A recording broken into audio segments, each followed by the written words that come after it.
Kinsay nakaila aning langgaman ni. Kay didto ni sa sagbutan akong gitakmo.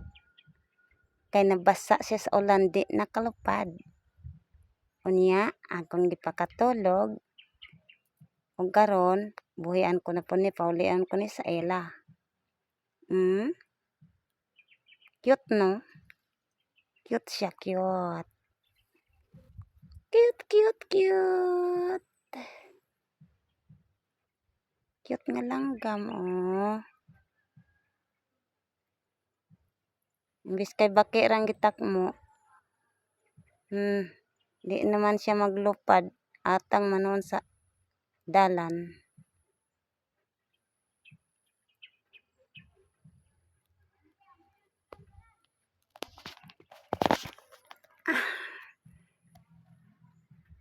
Hi guys. Ato na.